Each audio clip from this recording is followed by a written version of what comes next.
आओ सुनाऊं कहानी। लाइक शेयर सब्सक्राइब कमेंट करना ना भूलें। आप देख रहे हैं कमबख्त इश्क भाग 9। फिलहाल इनकी बाहर कोई ज़रूरत नहीं है और तुम्हें चिंता करने की कोई ज़रूरत नहीं है। मैंने तुम्हें अपनी तरफ आते हुए देख लिया था, इसीलिए उन लड़कियों के पास चला गया फ्लर्ट करने के लिए। पर एक बात बताऊं तुम्हें श्रद्धा, क्या तुम्हारे अलावा किसी और की तरफ देखना भी मेरे दिल को अब गवारा नहीं होता। मुझे फ्लर्ट करते हुए बिल्कुल भी अच्छा नहीं लगा, लेकिन जब तुम पहुंची तो मन ही मन बहुत खुशी हो रही थी, क्योंकि तुम मेरी तरफ ना देखो तो मुझे अच्छा नहीं लगता। अर्जुन के नज़र आते ही शिप्रा उसके पास चली गई और गुस्से से उसे घूरने लगी। उसका कॉलर पकड़कर उसे बाहर की तरफ लेकर गई।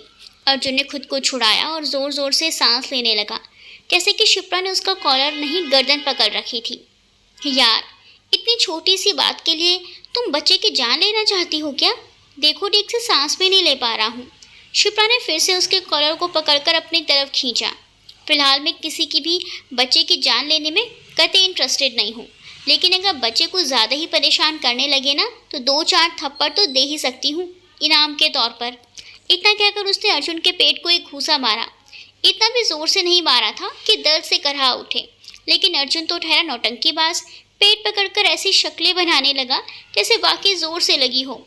शिप्रा ने उसकी पीठ पर भी एक दे दिया। अर्जुन रोने से सूरत बनाकर चिल्लाते हुए बोला, या पागल हो गई हो क्या, या दिमाग खराब हो गया है? इतने जोर से क्यों मार रही हो? तुम्हें मेरा दर्द दिखाई नहीं दे रहा? जान लेकर ही मानोगी।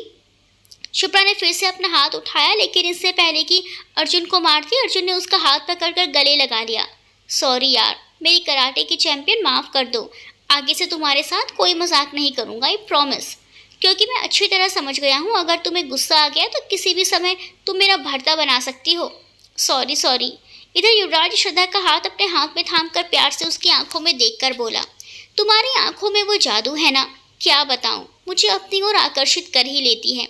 और उसके हाथ को छोड़कर बालों को प्यार से समेटते हुए बोला, तुम्हारी ये जुल्फें जब भी चेहरे पर बिखरती है ना, कसम से और भी ज़्यादा कयामत लगती हो।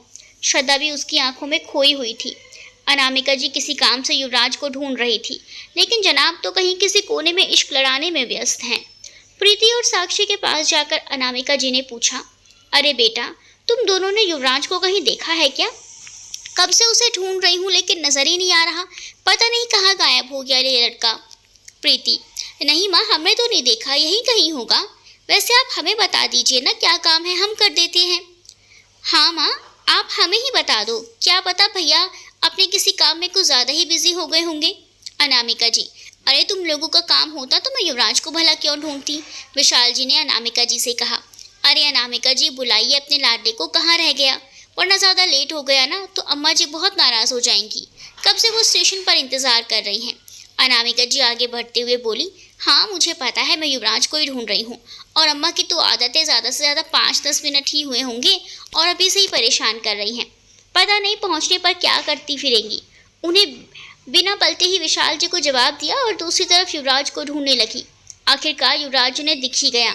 दूर से ही अनामिका जी ने कहा, अरे युवराज, तू यहाँ कोने में क्या कर रहा है? कब से तुझे ढूंढ रही हूँ।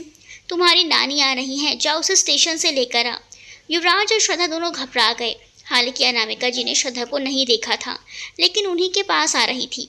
इससे पहले कि अनामिका जी और आगे आ पाती और श्रद्धा को देख लेती, युवराज जल्दी से वहाँ से हटकर अपनी माँ के सामने आकर खड़ा हो गया और खुश होकर बोला, क्या कहा आपने? बुढ़िया आ रही है? अनामिका जी ने उसे घूरा तो वो संभल कर बोला, मेरा मतलब नानी आ रही है। कितने सालों बाद आ रही है, मैं तो उन्हें देखने के लिए तरस गया हूँ। आपने मुझे पहले क्यों नहीं बताया? मैं पहले ही चला जाता उन्हें रिसीव करने के लिए। पता नहीं वो बेचारी कब से इंतज़ार कर रही होंगी। अनामिका जी की नज़र अभी भी उस कोने पर ही थी। उन्हें युवराज पर कुछ शक होने लगा। उसी तरफ अपना कदम बढ़ाने लगी। ये देखकर युवराज के तो घबराहट के मारे चेहरे पर पसीने आने लगे। अरे माँ, आप उधर कहाँ जा रही हो? चलो ना, नानी को रिसीव करने जाना है या नहीं? अनामिका जी उसकी बातों को अनसुना करते हुए आगे बढ़ ही रही थी। चुप रहे 2 मिनट, कोई लेट नहीं होगा। युवराज फिर से उनके आगे आकर खड़ा हो गया। अनामिका जी ने उसे हटने के लिए कहा, लेकिन युवराज सामने से हटा ही नहीं। तो अनामिका जी बोली, तू बार बार मेरा रास्ता क्यों रोक रहा है? क्या छुपा रखा है तुमने उस कोने में? छुपाया है? क्या बात कर रही हो माँ? भला मैं आपसे क्या छुपाऊंगा? उस कोने में कोई लड़की नहीं है, मैं आपसे बोल रहा हूँ ना, मैं तो बस ऐसे ही खड़ा हुआ था वहाँ पर। लेकिन बेटा जी, मैंने तो ये कहा ही नहीं कि कोने में कोई लड़की है। अब तुमने खुद ही कह दिया तो मुझे पूरा यकीन हो गया कि ज़रूर वहाँ कोई लड़की है। अब तो मैं उसे देख कर ही रहूँगी। उन्होंने एक कदम आगे बढ़ाया, तभी पीछे से साक्षी चिल्लाती हुई पहुँची। मम्मी मम्मी, जल्दी जाओ, पापा आपको कब से बुला रहे हैं। अनामिका जी अपनी जिद छोड़ उधर चली गई। उनके जाते ही साक्षी ने युवराज के चेहरे को देखा, जिससे एक दो पसीने की बूंद पड़े थे, तो वह हंसते हुए बोली, क्या हुआ था भैया जो आपके चेहरे पर यूं शाम के वक्त भी 12 बजे हुए हैं? आपके चेहरे पर पसीना क्यों आ रहा था? कुछ नहीं, बस मुझे ये भीड़ में बहुत ज़्यादा घबराहट हो रही थी, इसीलिए कोने में खड़ा हुआ था। लेकिन मम्मी को लगा जैसे मैंने वहाँ कोई लड़की छुपा रखी है। साक्षी उस कोने में झांक कर देखती है, लेकिन उसे वहाँ कोई नज़र नहीं आता, क्योंकि इतनी देर तक श्रद्धा वहीं खड़ी तो नहीं रह सकती थी ना, वो तो कब का वहाँ से जा चुकी थी। साक्षी युवराज की तरफ मुड़कर बोली, लेकिन युवराज भैया, यहाँ तो कोई भी नहीं है। फिर माँ को ऐसा क्यों लगा जैसे आप यहाँ किसी लड़की से बात कर रहे थे? भाभी थी क्या? तू भी ज़्यादा पुलिसगिरी मत कर और चल यहाँ से। वैसे भी मुझे स्टेशन जाना है नानी को लेने, वरना बहुत गुस्सा करेंगी। उसके बाद युवराज बाहर आया और अपनी गाड़ी लेकर स्टेशन चला गया। श्रद्धा अब शिप्रा को ढूंढ रही थी, उसका भी अता पता नहीं था। शिप्रा ने खुद को अर्जुन से छुड़ाने की कोशिश करते हुए कहा, अब छोड़ो मुझे और अंदर चलो। श्रद्धा ढूंढ ही रही होगी मुझे, अगर मैं नहीं मिली ना तो बेचारी परेशान हो जाएगी।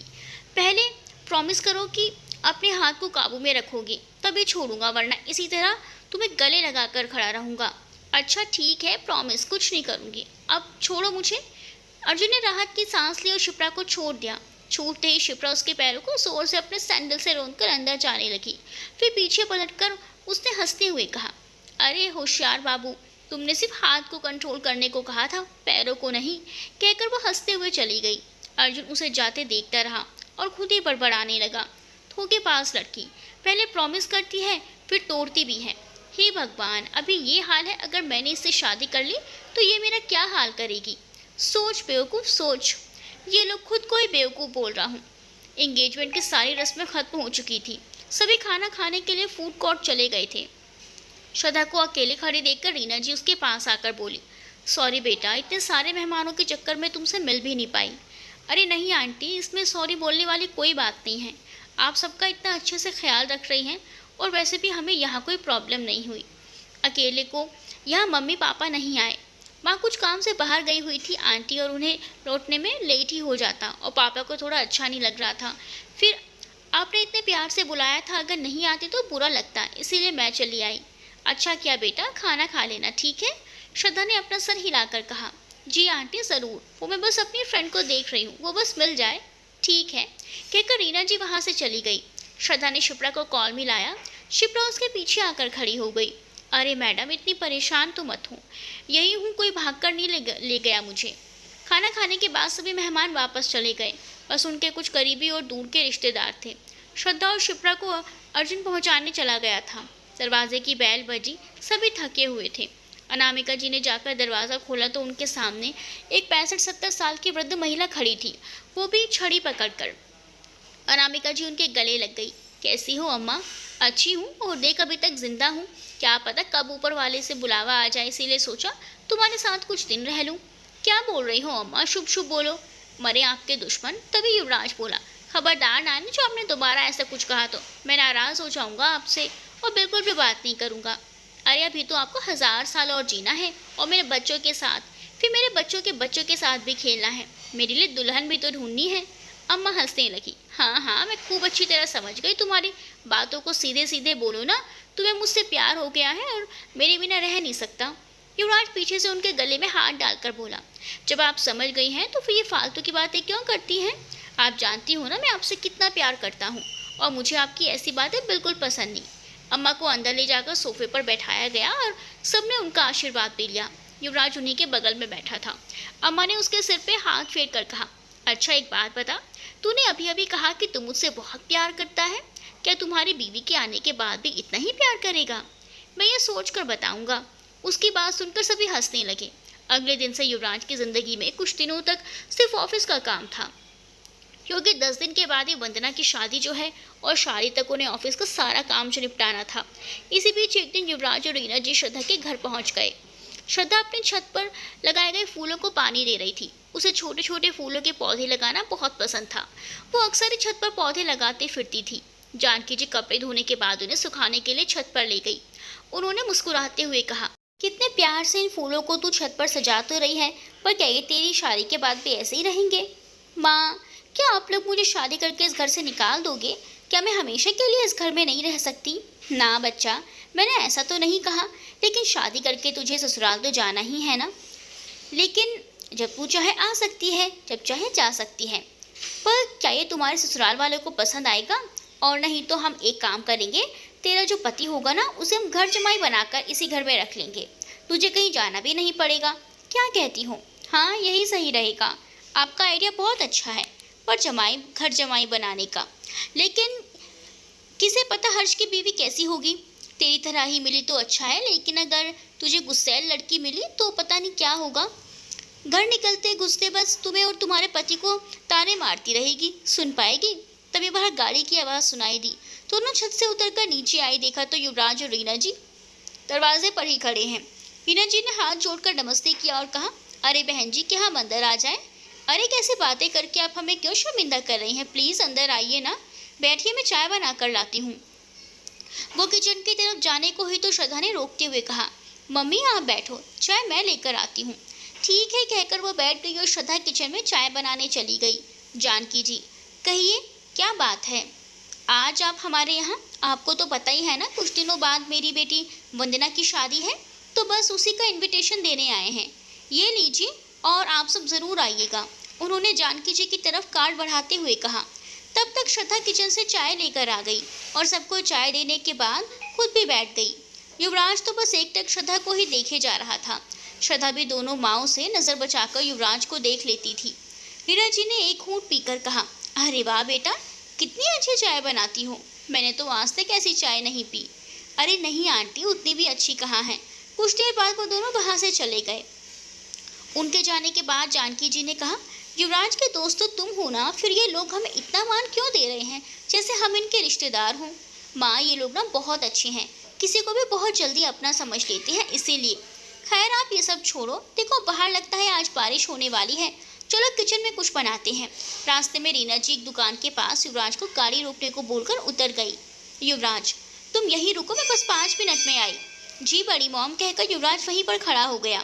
तभी सामने से समीर रास्ता क्रॉस कर रहा था। युवराज ने उसे आवाज़ देते हुए कहा, क्यों भाई, हालत कैसी है अब तुम्हारी?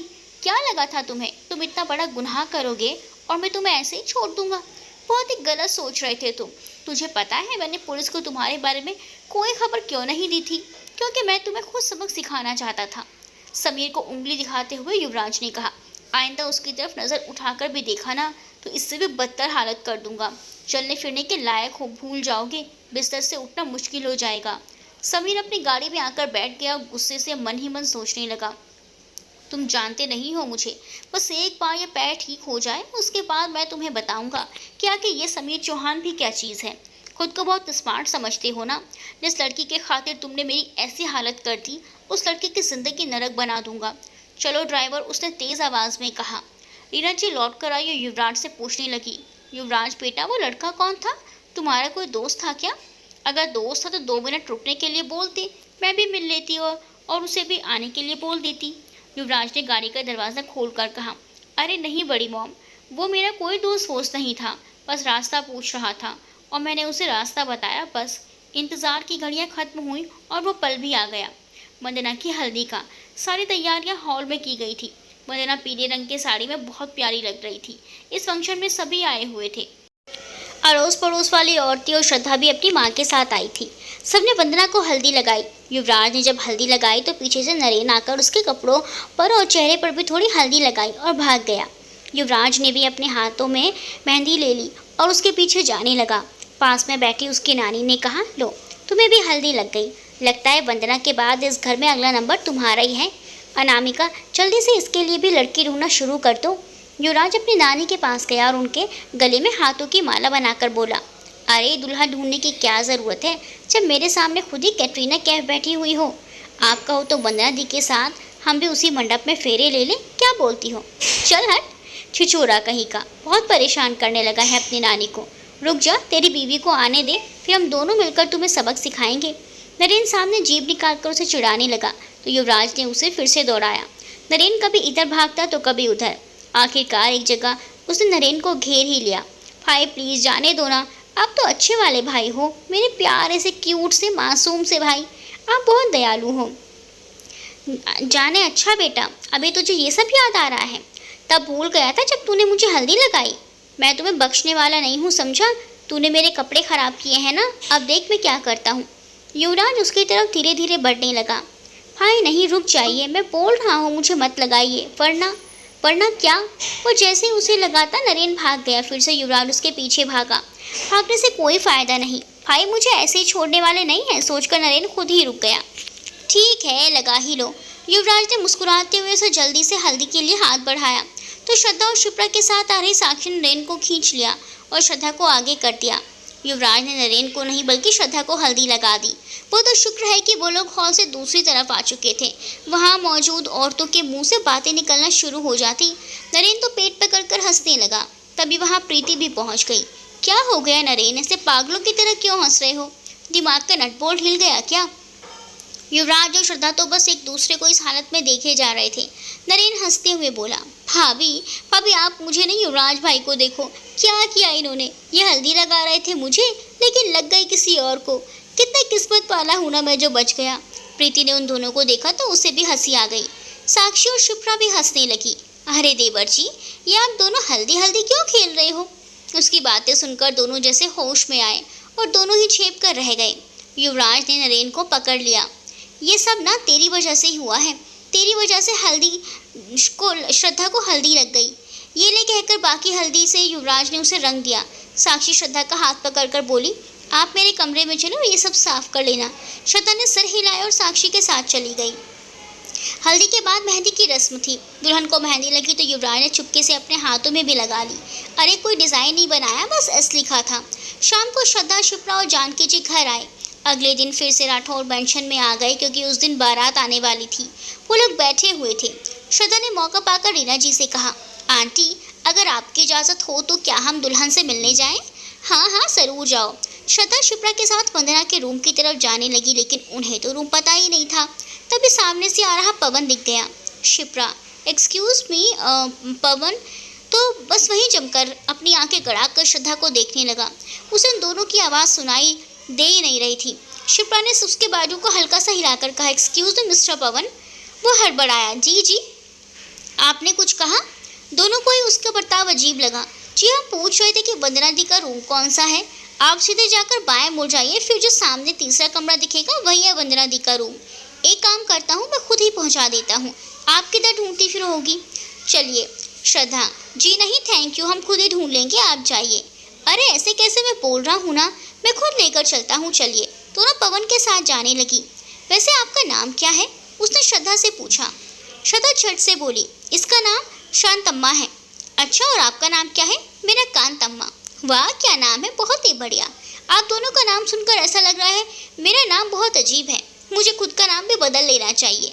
ये पवन नाम सूट नहीं करता। अगर आपको कोई अच्छा सा नाम मिल जाए तो आप लोग उसी टाइप का हो तो प्लीज़ बता दीजिएगा। जी ज़रूर बताएंगे। तब तक वो लोग वंदना के रूम में सामने कमरे में पहुंच चुकी थी। यही है वंदना दी का कमरा। थैंक यू कहकर दोनों उसके रूम में अंदर चली गई और पवन वहां से जाने लगा। साक्षी अपने हाथों में कुछ लिए हुए वंदना के कमरे की तरफ ही जा रही थी। उसने देखा पवन अकेले अकेले मुस्कुराते हुए चला जा रहा था। पवन भाई, आप ऐसे अकेले अकेले मुस्कुराए जा रहे हो, आखिर बात क्या है? पवन खुशी से चिल्लाते हुए बोला। साक्षी, इस खुशी का राज बहुत बड़ा है, मुझे तुम्हारी भाभी मिल गई। अच्छा, कौन है वो? कैसे दिखती है? नाम क्या है उसका? ये सब मैं बाद में तुम्हें बताऊंगा, कहकर वो चला गया। साक्षी भी आगे बढ़ गई। वो कमरे में पहुंची लेकिन उसका ध्यान कहीं और था। अगर वंदना ने आवाज़ दी ना होती तो पक्का वो टेबल से टकरा जाती। क्या बात है साक्षी, इतना भी किस सोच में डूबी हुई हो कि तुम्हें सामने इतनी बड़ी चीज़ दिखाई नहीं दे रही? अभी ही टकरा कर गिर जाती तो। दी अभी ना इधर से पवन भाई जा रहे थे, पता है उन्होंने मुझसे क्या कहा? क्या कहा? उन्होंने कहा कि उन्हें मेरी भाभी मिल गई। मैंने उनसे उनका नाम भी पूछा लेकिन उन्होंने मुझे कुछ भी नहीं बताया, बोले बाद में बताऊंगा। श्रद्धा और शिप्रा ने जब ये सुना तो वो भी सोचने लगी कहीं ये पागल इंसान कुछ मुश्किल ना खड़ी कर दे। ब्यूटिशियन वंदना को तैयार करने में लगी थी। श्रद्धा और शिप्रा भी वंदना को सजाने में थोड़ी हेल्प करने लगी। कुछ देर में बारात भी पहुंच गई। सभी नाचते गाते उनका स्वागत करने लगे। दूल्हे की आरती करने के बाद उसे अंदर ले जाया गया। वंदना पूरी तरह तैयार हो चुकी थी। उसे छोड़कर सभी कमरे से बाहर निकले तो वंदना ने कुछ काम से श्रद्धा को कमरे में ही रोक लिया। 2 मिनट के बाद उसने खुद ही उसे बाहर भेज दिया और वो सभी नीचे चले आए जहाँ सभी नाच रहे थे। शिप्रा और साक्षी भी जाकर उनमें शामिल हो गई। एक लड़का जो बाराती पार्टी से ही था शिप्रा के पास आया और उसका हाथ पकड़कर नाचने लगा। अर्जुन ने जब देखा तो वो गुस्से से उसके पास गया और शिप्रा को अपनी तरफ कर उस लड़के को कहा, ओ भाई क्या कर रहा है, ये मेरी वाली है समझा, हाथ नहीं लगाना इसको वरना बहुत मारूंगा। फिर भी उस लड़के ने शिप्रा को अपनी तरफ खींच लिया और डांस करने लगा। ऊपर से शिप्रा भी कम नहीं थी। अर्जुन ने गुस्से से कहा, तुम्हें भी बहुत मज़ा आ रहा है इसके साथ नाचने में, ठीक है मैं ही चला जाता हूँ, तुम इसी के साथ डांस करो। जैसे ही अर्जुन जाने के लिए हुआ शिप्रा और उस लड़के ने मिलकर उसे भीड़ में फिर खींच लिया। शिप्रा, अरे ऐसे कैसे जाओगे, हम तुम्हें जाने ही नहीं देंगे, तुम्हें भी नाचना पड़ेगा। तुम ना इसी के साथ नाचो, मैं जा रहा हूँ। लेकिन शिप्रा ने उसका हाथ कसकर पकड़ लिया। अरे इतना गुस्सा क्यों हो रहे हो, मेरा दोस्त है, मैंने भी जब इसे गौर से देखा तब पहचान पाई हूँ और ये जानबूझकर ऐसा कर रहा है। युवराज चुपके से श्रद्धा के पास आया और उसके कानों में कहा, कल की हल्दी उतरी कि नहीं। उसकी सांसें श्रद्धा की गर्दन को जैसे गुदगुदाने लगी। वो पीछे पलटी लेकिन युवराज वहाँ नहीं था। श्रद्धा को लगा जैसे ये उसका वहम था, इसीलिए वो खुद को चपत लगाकर मुस्कुराई और आगे देखने लगी। लेकिन कुछ ही सेकंड बाद युवराज वापस आया और धीरे से बोला, क्या हुआ, तुमने जवाब नहीं दिया। इस बार जब श्रद्धा ने पलट कर देखा तो वो मुस्कुरा रहा था। आप सच में यहाँ हो, ये मेरा वहम है। वो उसका चेहरा टटोलने के लिए जैसे ही हाथ ऊपर ले जाने लगी, युवराज ने उसका हाथ पकड़ लिया। उसी वक्त अनामिका जी वहाँ पहुँच गई। दोनों उन्हें देखकर इस तरह से हड़बड़ाए कि उनकी हिम्मत नहीं हो रही थी वहाँ रुकने की। श्रद्धा तो तुरंत ही भाग गई वहाँ से। अनामिका जी बोली, अरे इसे क्या हुआ, मुझे देखकर इस तरह से क्यों चली गई। युवराज सच सच बता, तूने कुछ किया तो नहीं ना उस बेचारी के साथ। नहीं माँ, मैंने कुछ नहीं किया। वो क्या है ना, हाँ उसकी आंखों में कुछ चला गया था, वही दिखा रहा था। मुझे यकीन तो नहीं हो रहा, लेकिन चल तू कह रहा है तो मान लेती हूँ। खैर मैं तो भूल ही गई, मुझे कुछ काम था तुझसे, चल मेरे साथ। श्रद्धा अपनी धुन में चले जा रही थी और सामने से आ रही शिप्रा से टकरा गई। शिप्रा ने उसका हाथ पकड़ा और पूछने लगी, हे ऐसे क्यों भाग रही हो तुम, क्या हुआ। एक मिनट, ये तेरा चेहरा क्या लाल है, तू शर्मा रही थी, लेकिन क्यों। कहीं युवराज ने दूल्हे को अंदर ले जाने के बाद कुछ लड़के जो बाराती आए हुए थे इतने खतरनाक आइटम के डांस करने लगे कि वहाँ से लड़कियां डरकर अंदर भाग गई जहाँ मंडप सजा हुआ था। कुछ देर आराम करने के बाद दूल्हा मंडप में बैठ गया और दुल्हन को भी बुलाया गया। दोनों के वरमाला होने के बाद एक एक कर सारी रस्में पूरी हुई।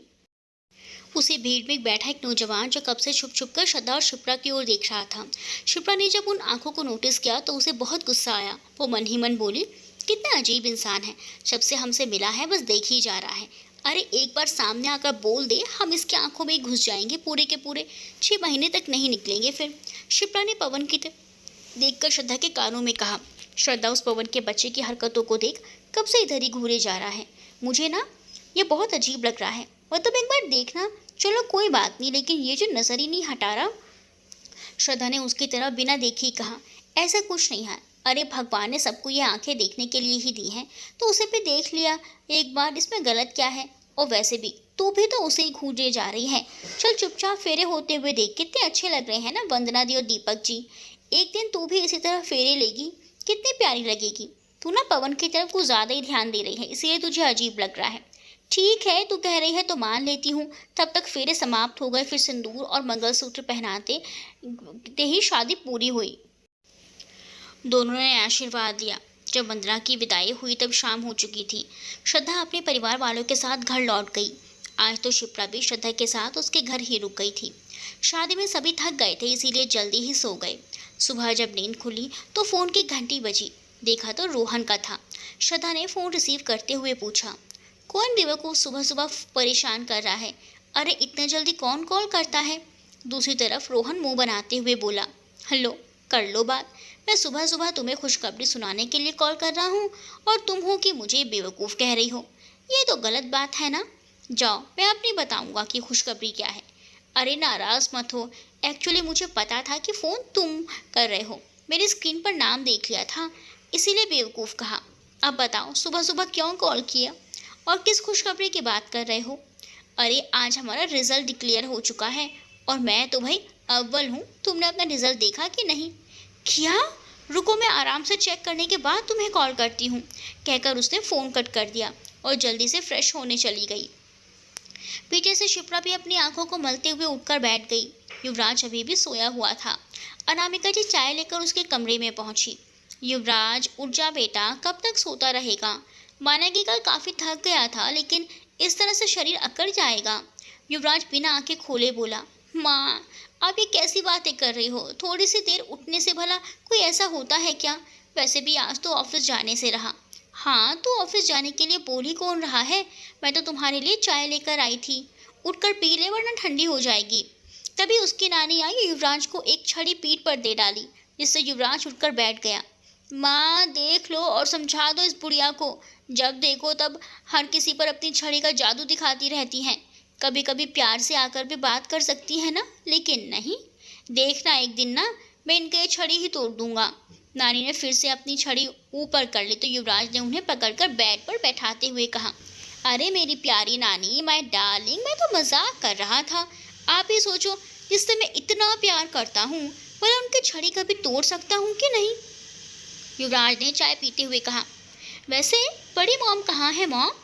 अक्सर तो सुबह में वही आती है मेरे कमरे में, लेकिन आज वो कहाँ है? तभी रीना जी ये हाथ में चाय लेकर आ गई युवराज के कमरे में। अरे मैं आ ही रही थी, लेकिन थोड़ी देर वंदना के कमरे में क्या चली गई? देखो ना तुम्हारी माँ ने बाजी मार ली। मेरा मतलब मुझसे पहले आज वो पहुँच गई तुम्हारे कमरे में। अब मेरा तुम्हारे लिए चाय लाना तो बेकार ही हो गया। नहीं बड़ी मॉम, आपकी चाय बेकार नहीं हो सकती, लाइए मुझे दीजिए। युवराज ने रीना जी के हाथों से कप ले लिया और दोनों कप से पीने लगा। ये देखकर सभी मुस्कुराने लगे। अब तक श्रद्धा के फ़ोन में रोहन का कम से कम 10-12 मिस्ड कॉल तो आ ही चुके थे। श्रद्धा परेशान होकर रोहन का कॉल रिसीव करती। क्या है रोहन, क्यों बार बार कॉल किए जा रहे हो? आखिर चाहते क्या हो वो बताओ। रोहन ने हंसकर कहा, यार चलो ना बाहर चलते हैं आइसक्रीम खाने, बहुत मज़ा आएगा। ठीक है चलो, हम 10 बजे निकलेंगे, तुम तब तक इंतज़ार करो। कहकर रोहन बहुत खुश हुआ। राठौर मेंशन में सभी नीचे डाइनिंग टेबल पर बैठे ब्रेकफास्ट कर रहे थे। रीना जी, वंदना ये लो तुम्हारी पसंदीदा गोभी की सब्जी, तुम्हें बहुत पसंद है ना? जब उन्होंने सर उठाकर देखा तो वंदना की कुर्सी खाली थी। उसकी तो शादी हो चुकी थी, वो अभी ससुराल में थी। नीतीश जी, बेटियां कब बड़ी हो जाती हैं हमारी आंखों के सामने और हमें पता भी नहीं चलता। मैं वंदना को कभी भी ज़्यादा समय नहीं दे पाया, वो भी सोचती होगी कैसा बाप हूँ मैं। रीना जी, कैसी बातें कर रहे हैं आप एक बहुत अच्छे पिता हैं। अम्मा, अरे बेटियां बहुत अनमोल होती हैं। मेरी तो बहुत ही छोटी उम्र में ही शादी हो गई थी, तब मुझे शादी के बारे में कुछ भी नहीं पता था, ना ही घर की जिम्मेदारियों का एहसास, और जल्दी ही मेरे सास ससुर भी छोड़कर रवाना हो गए। नरेन, कहाँ? अम्मा, अरे स्वर्गवास हो गए नरेन। ओह, मुझे लगा कि वो लोग कहीं चले गए आप लोगों को छोड़कर। प्रीति को मन नहीं था कुछ खाने का तो वो उठकर चली गई। युवराज ने अपनी नानी से कहा, नानी आप मेरे साथ घूमने चलोगी? अम्मा, ना रे, क्या पता घुमाने ले जाने के बहाने ले जाकर कहीं घुमा कर ही आ जाओ। वैसे भी इस बुढ़िया को अब ठीक से नजर ही कहाँ आता है, खो गई तो कहाँ भटकती फिरूंगी। क्या नानी, आपको मैं ऐसा लगता हूँ? कितना अच्छा तो हूँ, और सबसे अच्छी बात आपसे ज़्यादा प्यार भी तो मैं ही करता हूँ। आप फिर भी मेरे इस बारे में ऐसा सोचते हो? अरे नहीं, मैं जानती हूँ कि तुम मुझसे कितना प्यार करते हो, इतना प्यार करते हो, इतना प्यार करते हो कि देखकर मेरी आंखों में आंसू ही आ जाते हैं। सच में इतना प्यार तो मुझे मेरे पति ने भी नहीं किया। सभी हंस पड़े। विशाल जी, अच्छा मैं चलता हूँ, मुझे किसी से मिलने के लिए जाना है, जल्दी ही बुलाया है उसने मिलने के लिए, वरना वो लोग वापस चले जाएंगे। नीतीश जी, मैं भी चलूँ क्या विशाल? नहीं भैया, आज आप घर में ही रहो। श्रद्धा, शिप्रा और रोहन एक पार्क में बैठे हुए थे। रोहन ने आइसक्रीम मंगा ली थी सबके लिए। हे गाइस, तुम दोनों का रिजल्ट कैसा है बताओ ना, कब से मैं यहाँ अकेले बोले जा रहा हूँ, तुम दोनों भी कुछ बोलो। शिप्रा झूठ का हंसते हुए बोली, तुम अकेले बोल बोल कर मैं पका रहे हो। अरे कम से कम मौका तो देना ही चाहिए, तभी तो बोलेंगे ना। ओ हाँ सॉरी, बताओ ना तुम्हारा रिजल्ट कैसा है? श्रद्धा शिप्रा दोनों एक साथ बोली, बहुत ही अच्छा। चलो अच्छा है, अब आगे क्या करने वाली हो? रोहन ने पूछा तो शिप्रा ने कहा, मैं तो अब शादी करके सेटल होने वाली हूँ। क्या काम काम? श्रद्धा ने उसके सर पर एक चपत लगाते हुए कहा। तो क्या तुम कॉलेज अंकल के पैसों को कम करने के लिए जाती थी? पहले ही बोल देती कि पढ़ लिख कर कौन सा नौकरी करना है, अरे ससुराल जाकर तुझे खाना ही तो बनाना है। पीछे से अर्जुन ने आते हुए कहा, अरे क्या बात कर रही हो श्रद्धा, शिप्रा सही ही तो कह रही है। मतलब जब इसके ससुर का इतना बड़ा बिजनेस है ही तो कहीं और कुछ करने की क्या ज़रूरत है? मेरे लिए खाना ही बना देगी वही काफ़ी है। शिप्रा, वही तो हम भी कह रहे हैं, लेकिन ये मैडम समझ ही नहीं रही है। रोहन, हाँ भाई, अब तुम तो ठहरी किस्मत वाली, हमारा तो नसीब ही फूटा हुआ है। काश मुझे भी कोई ऐसी लड़की मिल जाए जिसके मेरी ज़िंदगी में आते मेरी ज़िंदगी बदल जाए। श्रद्धा, हाँ भाई, अब मियाँ बीवी दोनों राजी तो भला क्या करे ये काजी। लेकिन अर्जुन, मैं तुम्हें पहले ही आगाह कर देना चाहती हूँ कि शिप्रा को शॉपिंग करना बहुत पसंद है। क्या पता शादी के बाद तुम्हारा बैंक बैलेंस घटने लगे। अर्जुन, अरे यार, अभी से क्यों डरा रही हो? रोहन, भाई, मैं भी एक लड़की से बहुत प्यार करता हूँ, सोच रहा हूँ जल्दी इजहार कर दूँ, उसके बाद उसके साथ अपनी दुनिया बसा लूँ। श्रद्धा रोहन को छेड़ते हुए बोली, अरे तुम तो छुपे रुस्तम निकले जनाब, मतलब तुम किसी से प्यार करते हो और मुझे तो यकीन ही नहीं हो रहा। और तुमने मुझे बताया क्यों नहीं इस बारे में? मैं श्योर नहीं हुआ था तो तुम्हें क्या बताता। वो जल्द ही वैलेंटाइन डे आएगा तो उसी दिन मैं उसे अपने दिल की बात बता दूंगा। अर्जुन, अच्छा, नाम वाम कुछ तो बताओ लड़की के बारे में, ये फोटो ही दिखा दो, हमें भी तो पता चले कौन है वो लड़की। श्रद्धा, तुम एक बहुत ही अच्छे इंसान हो रोहन, मेरे स्कूल समय से ही दोस्त हो, तब से जानती हूँ जो भी लड़की तुम्हारी ज़िंदगी में आएगी सच में वो बहुत ही किस्मत वाली होगी, क्योंकि मैं अच्छी तरह से जानती हूँ तुम उसे बहुत प्यार करोगे और हर खुशी दोगे उसे। सबकी कितनी फिक्र करते हो। बस बस, इतनी भी ज़्यादा तारीफ मत करो, जितना मैं हूँ नहीं। मेरे पैर ज़मीन पे नहीं रुकेंगे वरना। सब हंसने लगे। दूसरे दिन रीना जी नरेन से कह रही थी, बेटा अपने वंदना के ससुराल चला जा उसे लेने के लिए। युवराज ने सुना तो खुश होकर नाचने लगा। क्या कहा आपने? वंदना दी को लाने के लिए? लेकिन आपने इस नरेन से क्यों कहा? मुझे क्यों नहीं कहा? बेटा तुम्हारा ऑफिस में काम होगा, यही सोच कर मैंने तुम्हें नहीं कहा। वैसे भी नरेन ले आएगा वंदना को, तुम अपने काम पर ध्यान दो।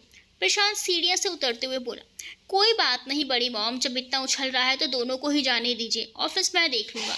युवराज प्रशांत के पास गया और उसके चेहरे को पकड़कर चीख को किस करते हुए कहा, थैंक यू भैया, you are the best pro in the world. Prashant अपने चेहरे को रुमाल से पोंछते हुए बोला, हट दूर हो मुझसे, ये क्या बच्चों जैसी हरकत करता रहता है बार बार। मैंने कितनी बार मना किया है तुझे? फिर उसके कान में बोला, क्यों अपनी भाभी के सामने मेरी इज्जत खराब करता रहता है? देख उसे कैसे हंसी आ रही है, वो भी सिर्फ तेरी वजह से। ठीक है, अगर आपको अच्छा नहीं लगता ना तो मैं भाभी को ही किस कर लेता हूँ। युवराज जब आगे बढ़ने का हुआ तो प्रशांत ने उसे खींच लिया और खींचते हुए कहा, अरे रुक रुक, ये क्या करने जा रहा है? तुझे वंदना दी को लाने को बोला है तो जा ना। जा रहा हूँ, कहकर युवराज और नरेन बाहर निकल गए। प्रीति प्रशांत के पास आई और हंसने लगी। क्या है, तुम हंस क्यों रही हो? अरे अब हंसी आ रही है तो हंसू भी नहीं क्या? आप इतना उखड़ क्यों रहे हो? अरे कुछ ज़्यादा ही प्यार आ जाता है उसे कभी कभी आपके ऊपर, इसीलिए पप्पी शप्पी कर देता है, तो इसमें मुंह फुलाने वाली कौन सी बात है? मैं जानता हूँ युवराज का प्यार, बस तुम्हें ही प्यार करना नहीं आता, बस हंसती रहती हूँ कभी कभी प्यार से। प्रीति बहू, मेरे लिए एक गिलास पानी लेकर आना, मुझे दवाई लेनी है। पता नहीं इस बुढ़ापे में क्या हो जाता है, कभी पैर में तो कभी कमर में दर्द होता रहता है। अभी लाई नानी जी। प्रीति वहां से चली गई। प्रशांत जो उसका हाथ पकड़ने वाला था ठगा सा वहीं खड़ा रह गया। पवन, प्रशांत भैया आप ऑफिस जा रहे हैं ना? चलिए मैं भी उधर ही जा रहा हूँ, आप रास्ते में ही मुझे उतार देना। कुछ काम है तुझे? पुआ, अरे नालायक, ऑफिस जाकर ही अपने भैया की कुछ मदद कर देता, ये सड़कों पर क्या आवारागर्दी करता फिरता है? सुधर क्यों नहीं चाहता है तू? माँ, मैं काम के लिए ही जा रहा हूँ, लेकिन क्या काम करने जा रहा हूँ ये बाद में बताऊँगा। चलो, तुम्हें अकल तो आए कि ज़िंदगी में काम भी करना चाहिए, यूँ सड़कों पर दिन भर दोस्तों के साथ घूमते रहने से ज़िंदगी नहीं चलती। मैं समझ गया हूँ माँ, मैं भी चलता हूँ, कहकर साक्षी अपनी बैग लेकर चली गई। जब नरेन और युवराज वंदना के ससुराल पहुँचे तो वंदना बहुत खुश हुई। दोनों को सोफे पर बैठाया और उनके सामने पकवान लगा दिए गए। दीपक जी कुछ कज़न सिस्टर्स आई थी, वो दोनों बीच में बैठे हुए थे और लड़कियां उनके अगल बगल। नरेन तो था ही मस्त मौला इंसान। युवराज खुद को ढकने लगा। तो नरेन ने उसे देखकर हंसते हुए पूछा, भाई आप क्या कर रहे हो? यार इन खूबसूरत गोरियों की निगाहें मुझे बहुत ही भयानक प्रतीत हो रही हैं। ऐसा लग रहा है ये मुझ पर हमला करने वाली हैं। सोच रहा हूँ अगर ऐसा कुछ हुआ तो उसका क्या होगा। नरेन, किसका? अरे तुम्हारी होने वाली भाभी का। वंदना वहां आई और उसने युवराज को देखकर कहा, क्या हुआ युवराज, तुम्हें ये सब पसंद नहीं आई क्या? नहीं री, ऐसी कोई बात नहीं है, बहुत ही बढ़िया है ये तो फिर लो ना। सारी लड़कियां एक साथ बोली, लीजिए ना। अब वंदना को समझ आया तो वो मन ही मन हंसने लगी। कुछ देर में वो लोग वहां से चले गए। अगली सुबह दीपक बाबू वंदना को वापस लेने जाना था। श्रद्धा जब दुकान से कुछ सामान लेकर लौट रही थी तो उसने देखा रास्ते पर एक लड़की बैठी हुई थी। जब वो सामने गई तो पता चला वो कोई और नहीं, साक्षी थी। शायद उसे धूप की वजह से चक्कर से आ रहे थे। क्या हुआ साक्षी, तुम यहाँ क्यों बैठी हुई हो? कुछ परेशानी है क्या? उसने अपने पास से पानी की बोतल निकाल कर उसे दी। साक्षी को थोड़ा अच्छा लगा, लेकिन स्कूटी चलाने का मन बिल्कुल भी नहीं हो रहा था उसका। साक्षी ने कहा, अगर आपको प्रॉब्लम ना हो तो क्या आप मुझे मेरे घर छोड़ देंगी? क्या है ना, मुझे बहुत चक्कर सा फील हो रहा है, मैं स्कूटी चला नहीं पाऊंगी, प्लीज़। ठीक है चलो। श्रद्धा पहले तो उसे अपने घर लेकर आई, फिर कुछ खिलाने के बाद उसे वापस पहुंचाने चली गई। राठौड़ मैंशन की डोरबेल बजी तो शांति ने दरवाज़ा खोला। सामने युवराज, नरेन और वंदना खड़े थे, साथ में साक्षी भी थी और श्रद्धा तो बाहर से ही लौट गई थी। अम्मा ने कहा, वाह रे छोरी, तू तो पहले से ज़्यादा सुंदर लग रही है। युवराज अपने कमरे में चला गया और श्रद्धा को कॉल किया। श्रद्धा के कॉल रिसीव करते युवराज बोला, तुम्हारी हिम्मत कैसे हुई ऐसा करने की? सॉरी, मैं आपके घर तक आकर भी आपसे मिल नहीं पाई। वो क्या है ना, माँ का फ़ोन आ गया था और उन्होंने जल्दी से आने के लिए कहा तो मिल ही नहीं पाई। सॉरी ना, श्रद्धा ने माफ़ी मांगते हुए कहा। युवराज उसी की तरह बोला, सॉरी ना? क्या सॉरी? मुझे सॉरी वॉरी कुछ नहीं सुनना। तुम्हारी ये चीज़ें तुमने गलती से या जानबूझकर कर रही हो ना, सबको नोट कर रहा हूँ। जब तुम्हें अपनी पत्नी बनाकर लाऊंगा उसके बाद गिन गिन कर हिसाब लगाऊंगा। आप मुझे धमकी दे रहे हैं, वो भी अभी से? अगर मैंने आपसे शादी के लिए ही मना कर दिया तो तुम्हें उठाकर ले जाऊंगा। श्रद्धा हंसते हुए बोली, इतनी हिम्मत है आप में कि आप मुझे उठाकर ले जाओगे? मतलब ऐसे भी हवा में बातें मत किया कीजिए, सच्ची में बता रही हूँ। हंस हंस कर पेट दुखने लगेगा मेरा आपकी ऐसी बातें सुनकर। जानकी जी उसके पास आकर बोली, क्या बात है श्रद्धा, किससे इतनी हंस हंस कर बात कर रही हो? मैं तो ये सोचकर ही पता नहीं क्या होगा दौड़ते हुए आई। कुछ नहीं माँ, वो युवराज का कॉल है, उन्होंने मुझे अभी एक चुटकुला सुनाया है कि हंसी नहीं रुक रही। सॉरी, मेरी वजह से आपको डिस्टर्ब हुआ। लेकिन सच में क्या जोक सुनाया उन्होंने? वो फिर से हंस पड़ी। वंदना के कमरे में हर कोई जब भी जाता कुछ ना कुछ खाने पीने की चीज़ें लेकर ही जाता। अनामिका जी जब उसके लिए जूस लेकर गई तो वंदना ने अनामिका जी के हाथों से जूस लिया और उसे टेबल पर रखकर उनको बैठाते हुए बोली, चाची ये सब क्या है? जब से आई हूँ हर कोई मुझे इतनी इज्जत दे रहा है। अरे आप लोग मुझे मेहमानों की तरह क्यों बर्ताव कर रहे हो? आप सबने सच में मुझे पराया कर दिया। मतलब ये सब देखकर मुझे बहुत अजीब लग रहा है। अरे मैं बता रही हूँ, अगर आप सबने ये सब बंद नहीं किया ना तो अभी ही चली जाऊंगी। प्रीति के साथ रीना जी कमरे के अंदर आते हुए बोली, ये कैसे बातें कर रही है वंदना बेटा? हम में से किसी ने भी तुम्हें पराया नहीं किया है, लेकिन अब तुम्हारी शादी हो चुकी है, तुम दूसरे घर की अमानत बन गई हो तो मेहमान हुई ना। और ये सब तो खुशी से कर रहे हैं। पहली बार तुम ससुराल में आई हो, इसके बाद पता नहीं कब आओगी। अपने घर गृहस्थी संभालने में व्यस्त हो जाओगी। फिर कहाँ माँ, मेरा ससुराल है ही कितना दूर, ज़्यादा से ज़्यादा 2 घंटे का ही तो रास्ता है, कभी भी आ जाऊंगी। सोच रही हूँ कॉलेज में एप्लीकेशन दे दूँ अपने ट्रांसफ़र के लिए, वहीं से कॉलेज में ट्रांसफ़र हो जाएगा तो आसानी होगी, सास ससुर की थोड़ी सेवा भी कर पाऊंगी। रीना जी, ये तो बहुत अच्छी बात है वंदना बेटा। युवराज, वैसे तुम भूल तो नहीं रही हो ना? श्रद्धा, कौन सी बात? यही कि तुम मेरी पत्नी बन चुकी हो। याद है ना जंगल में क्या हुआ था? मैंने तुम्हारी मांग में सिंदूर भरा है तो उस हिसाब से हुई ना तुम मेरी पत्नी। श्रद्धा ने कोई जवाब नहीं दिया। हेलो हेलो, सुन रही हो ना मैडम, मेरी आवाज़ आ रही है कि नहीं? श्रद्धा ने बस इतना ही जवाब दिया तो फिर आगे बोला, अच्छा चलो कोई बात नहीं, नहीं मिली तो, लेकिन आइंदा इतना करीब आकर मिलना मत भूलना, वरना मैं भयानक वाला गुस्सा हो जाऊंगा, फिर तुम्हें ही मुझे मनाना पड़ेगा। श्रद्धा, पक्का प्रॉमिस? ठीक है, बाय कहकर कॉल कट कर दिया। शिप्रा अपने कमरे में कान में ईयरफोन डालकर मस्त गाना सुन रही थी, और जैसा म्यूजिक चल रहा था वैसे ही सिर को हिला भी रही थी। तभी उसके पिताजी ने दरवाज़ा खटखटाया। लेकिन शिप्रा अपनी धुन में मस्त सुन ही नहीं रही थी। तो वो सब अंदर ही आकर शिप्रा के सामने खड़े हो गए। जब शिप्रा ने अपनी आंखें खोली तो चौंक गई, अपने पिता को सामने खड़ा देख। पापा, यहाँ सुजीत जी, शिप्रा के पिता। क्या कर रही हो? शिप्रा कान से ईयरफोन निकाल कर बोली। कुछ नहीं पापा, बस ऐसे ही गाना सुन रही थी। वैसे आज आप मेरे कमरे में कैसे? आप आज ऑफिस नहीं गए क्या? वो उसकी बगल में बैठकर प्यार से उसके सर पर हाथ फेरने लगे। मेरा बच्चा, जब से तुम्हारी माँ हम दोनों को छोड़कर गई है, मैं तुम्हारे साथ बहुत ही कम समय व्यतीत कर पाता हूँ। क्या करूँ बेटा, काम में बिजी रहता हूँ तो तुम्हारी माँ की याद कम आती है। लेकिन जब ऐसा रहता हूँ घर में हर चीज़ में उसकी सूरत नजर आती है। शिप्रा अपने पिता के सीने से लग गई, उसकी आंखों में पानी भर आया। मैं जानती हूँ आप माँ से बहुत प्यार करते थे, इसीलिए उनकी याद भी बहुत आती है। मुझे आपसे कोई शिकायत नहीं है, क्योंकि मैं जानती हूँ आपका काम ही कुछ ऐसा है।